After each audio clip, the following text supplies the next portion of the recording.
welcome to another edition of the Weekly Forum. My name is Daniel Juma, Maidodo, and in today's program, we're going to be looking at the impact of hunger in South Sudan, especially the importance of the country embarking on agriculture. And joining me in this program today is John Makoi, who is the head of operations for Diar Foundation, a woman-led organization in South Sudan, and the head of a project called South Sudan Will Never Starve Again. John Makoi, welcome to the program. Thank you, Juma Maidodo. As you have heard from Juma Maidodo, my name is John Makoi Marial. I work for Diar Foundation. Program is a women-led organization founded by a visionary leader called Madame Karak in 2003. So this women-led organization came into existence in South Sudan from the inception of the country in 2011. So we are operational in the country. We cover Sudan, where this organization was founded in 2003. We are operating in Uganda too. We are operating now currently in 3 countries, but it's an indigenous organization of South Sudan. What are the activities that this organization is running in the country? Mainly, the Diar Foundation is running 4 key thematic intervention areas. One of them is food security and livelihood. Another one is education. Another one is child protection. Another one is women empowerment program. Thank you. And health. And health. The viewers of South Network will be interested in knowing one thing, and as I put it in my introduction, that we are talking about agriculture. This is one of the components of this organization. Why do you think the country should now concentrate and focus on agriculture? Thank you. Everybody knows that South Sudan is a rain-fed country where over 90% of the population is much dependent on subsistence farming, that is agriculture program. However, this subsistence farming has not been modernized to cope up with the climatic erratic conditions. And also we wanted to embark on the agriculture for our own lifestyle, because mostly in post-conflict countries like the one of South Sudan, we are very much exposed to hunger crisis at any time. Like recently, there is an announcement by World Food Program that there is a serious famine coming on our way as South Sudan is in year 2022, and that over 90% of the population shall be affected by the suspensions of the food aids to South Sudan, and also by the road condition coupling with climatic condition. Because like this year now, there is a lot of scarcity of rains. There's a very high scarcity of rainfall in the country as a whole. So these are the risks surrounding agriculture, and that we wanted to strengthen the agriculture so that we become food secure nation. So how are you as an organization trying to cross this gap as we just mentioned? What is the agricultural plan for this organization, for the country? Thank you so much. Diar Foundation has recently come up with a strategy called South Sudan Will Never Starve Again. South Sudan Will Never Starve Again, Juma Maidodo, is not a kind of one project. It is a holistic program that is trying now to fix the country on road in terms of agriculture, in terms of health and nutrition, in terms of education, in terms of also peace building activities. So South Sudan Will Never Starve Again. Under Diar Foundation, we came up with a plan that addressing food crisis through this initiative called South Sudan Will Never Starve Again, we shall have also addressed the rest of the things. Because what is affecting the country now is, number one, the food crisis, the hunger. They say that an angry stomach and a devil mind is also, an idle mind is a devil dwelling. You know, when people are much redundant or idle, they can do any crime. Also, when they are hungry, they can commit any crime. But when the issue of food security is rendered safely, then even nobody will talk about rebellion. So the Diar Foundation has come up with the initiative of ranking food security as one of the most crises affecting the country, okay, followed by conflicts, tribalism, communal, cattle rustling, and the rest of the likes, which are malpractices. So our country is involved by a lot of things. So how are you going to lay out this plan to achieve this initiative? What are the plans that the organization has as a layout for it, for the country? And one thing I want you to also add to us is that which areas are you going to be targeting? Where is going to be a focus of area of focus? South Sudan has about 11 million people. And out of these 11 million people, we assume that 10% has been displaced by conflict. The conflict which erupted in 2013, most of the citizens are still in neighboring countries, in the refugee camps in Uganda, others in Sudan, others fled to Ethiopia, also others are in Kenya, and other far East African countries, as well as to the world. So this conflict might have reduced the population to about 10 million people. So this 10 million people is equal to 90% we are targeting. Okay. So we are targeting to feed 90%, and the South Sudan will never starve again livelihood, food program. And by the layout of the activities to feed this population of 10 million people in South Sudan, we are calling the international community to support at least one person with $1. $1 per person for 10 million people. It means $10 million to implement South Sudan will never starve again. Okay. And by investing $1 per person, we will have secured food for 5 to 10 years to come. Okay. This $1 per person is what a layman can consume per day, okay, which we are soliciting at the international level to fund the agriculture programs under the Diar Foundation. And by doing that, we plan a layout. Number one is to acquire a land. We calculated this and we said the land now to feed 10 million people should be 200,000 hectares. If we convert the land of 200,000 hectares now, it will feed 10 million people. And by doing that, we say 2 people per hectare. When 2 people work per hectare now, it means 200,000 hectares times 2. It means 400,000 workers will farm, will produce food for the benefits of 10 million people. And for these farmers who are directly engaging in the agriculture, they have 7 people per household, which means that is the minimum or the benchmark at international level that a household is equated to have 7 people.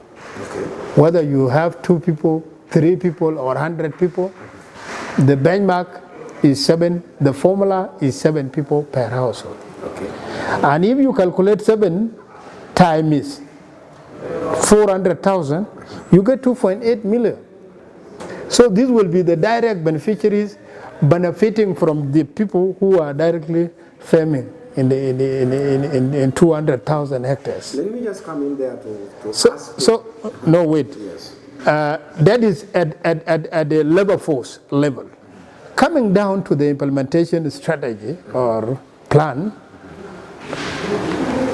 we acquire the land, whether donated by the communities across South Sudan or being leased from the landowners, whatever means now to acquire the land.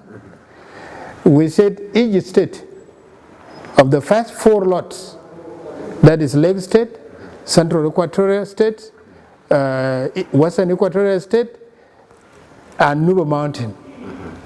Nuba Mountain is Sudan, of course, but we talk about Eastern Equatorial States. Okay.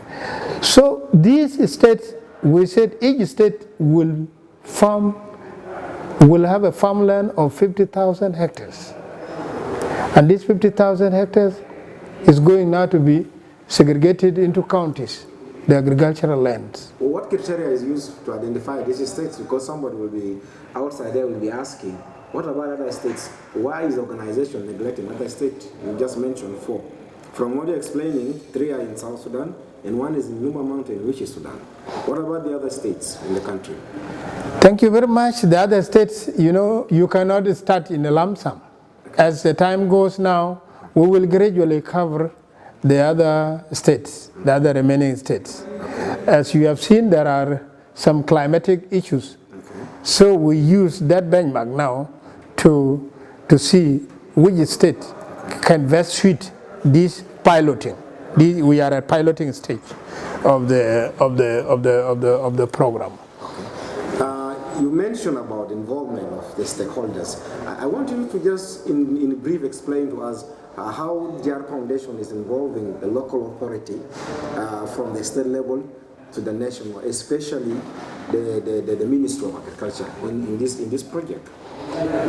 Thank you very much. We involve a lot of food partners, food security partners, including the government. The government, of course, is one of our key stakeholders. One of our key stakeholders in this implementation strategy, because Ministry of Agriculture is the mother institution that regulates all the implementation modalities, the policies.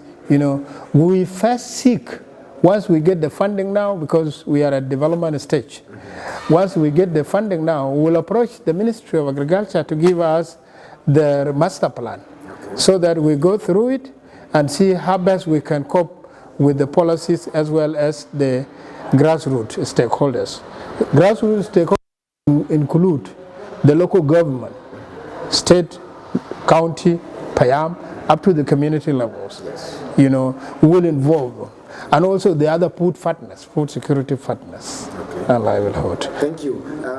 Now when we go to where your main operation is, where is your main operation right now for Diar Foundation, and where are you people, in case you get funding as you put it, are you going to kick-start the project in all the 4 areas that we mentioned, or again, you have to do it in another stages, their breakdown?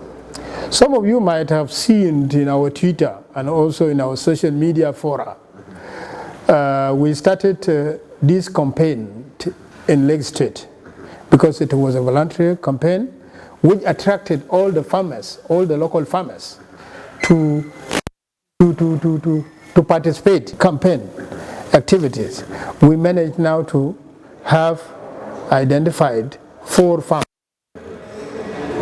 in Rumbek Center and Ulu, plus 4 farms in Rumbek East and Yarul West. So there are 8. We have total 8 of farms already formed or revived or revitalized by Diar Foundation. These farms were initially interrupted by the conflict, communal conflicts, as well as also lack of support. As we look at this is, from what you are saying, it's a very wide project, and we are looking at seeing that the country is in hunger. What message do you have for partners that are carrying out other activities in the country apart from agriculture? We address that one by forming chiefs. These chiefs have different roles.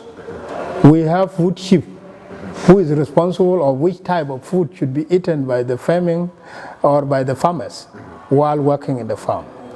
That person is responsible of food for workers or for farmers. And then another one is a seed chief.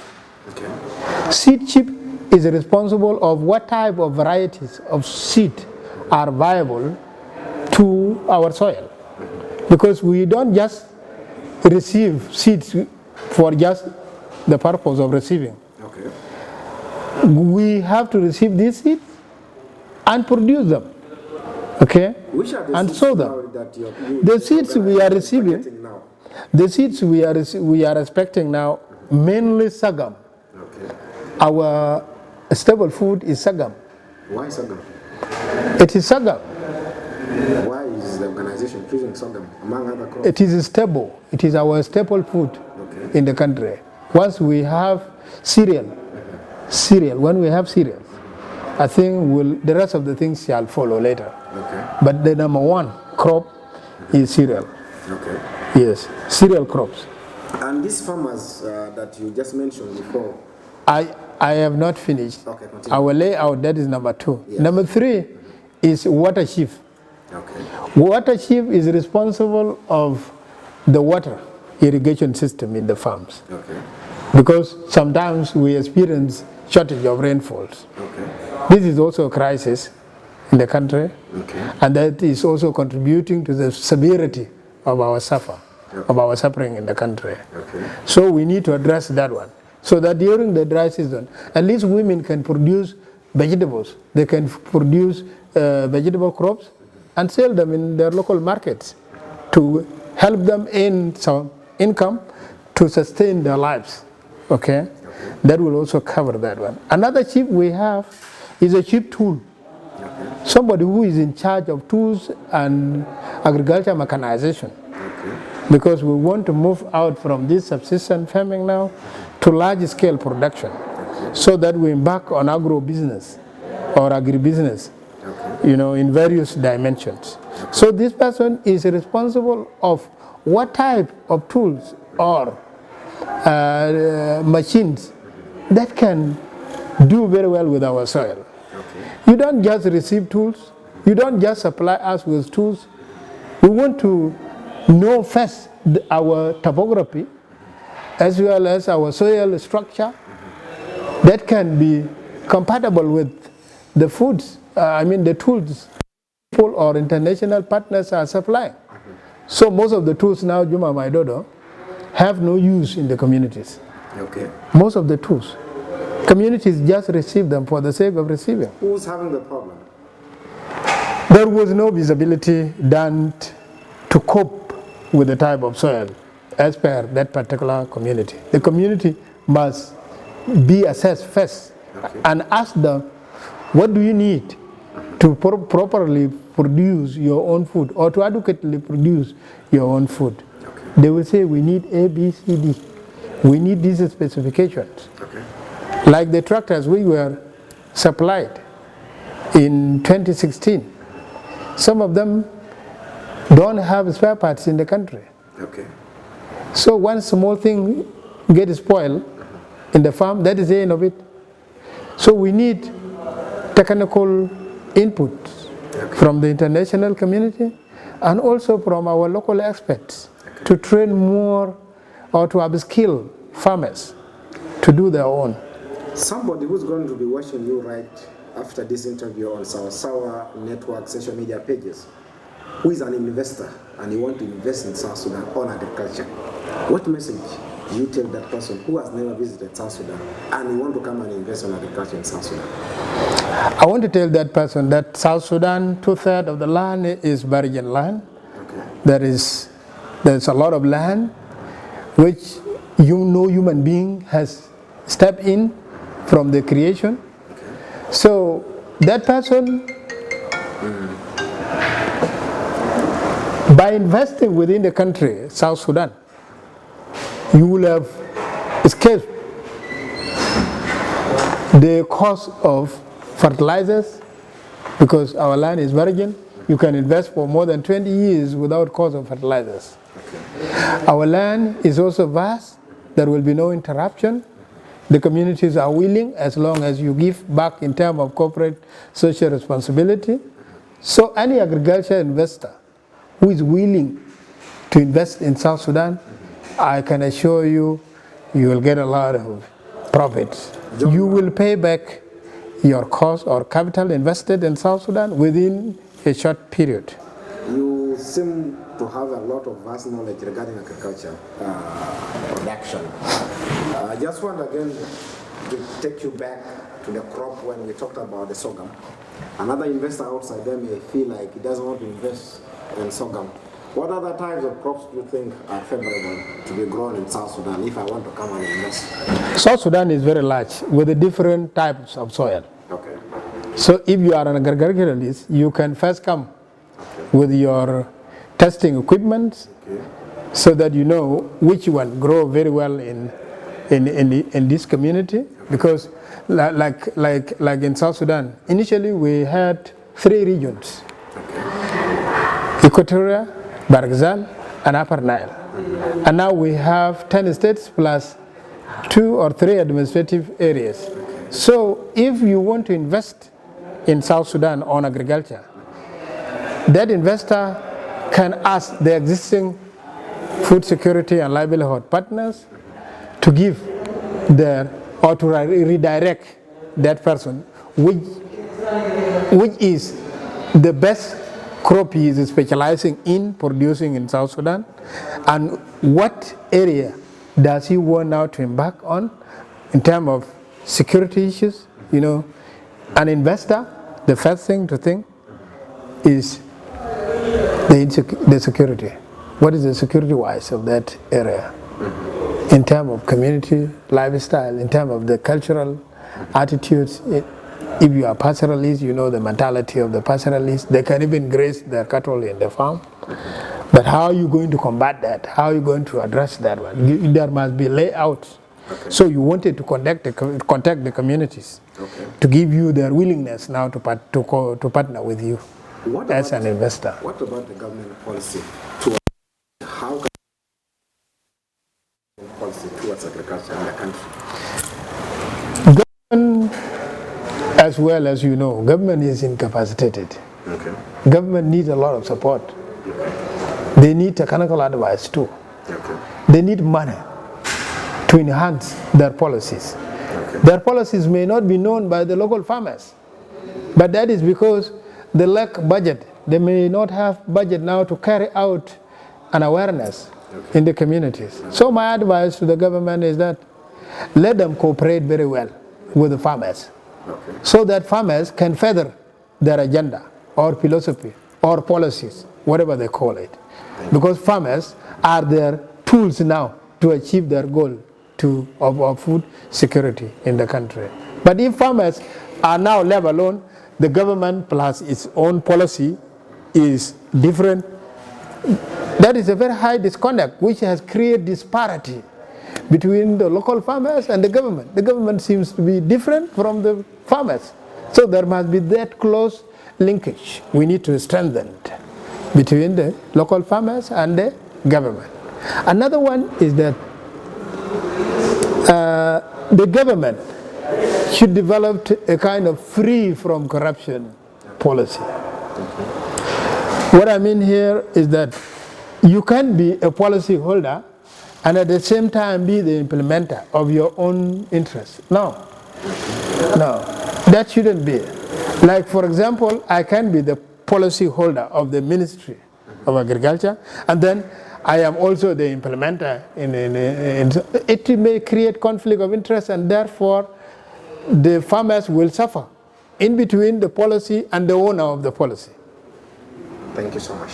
John Mark, thank you so much for speaking to Sawa Network. Do you have any message for our viewers outside there? Your last message. Thank you so much, Sawa. My message is that support women in all dimensions, because women are left backward, and we wanted to enhance gender equity as well as high rate of unemployment in the country. Like most of the youth are now graduates, but they are roaming on the street. So agriculture is our main and established kind of investment we need to support, so that these youth who are redundant can be employed in various professions. Like in agriculture, we may have a lot of professions in it. It is not only agriculture per se. It can embody a lot of all the disciplines. By the way, agriculture is a multi-dimensions. So my message to youth is that let us farm and let's support food security. Let's render the support now to women so that women can become self-reliant too. And because they are our sisters, they are our mothers, they are our friends, we need to take care of them by furthering their interests so that they become more independent towards us. Because there is a gap now if women are not at our side. Like now, we feel lonely. So we need to empower them so that we overtake the world. And also the technology. The world interest now is focusing on the women, on the gender equity, gender balance. So, which means by giving gender balance now in terms of figures to the women, it's not enough. Or in terms of employment, it's not enough. We need to support them even at the grassroots level, even without appointing them in any positions. We have to consider this gender balance. So I'm gender sensitive, I'm the peace. I am also feminist in gender balance, and I have to, call Sawa network viewers to support our gender or female strategy that can strengthen the community. Thank you. John Mark, thank you so much for speaking to Sawa Network. Thank you. Viewers of Sawa Network, we have come to the end of our program today. We are looking at the importance of the government the government and the organizations focusing on agriculture in the country as one of the best tools to fight hunger.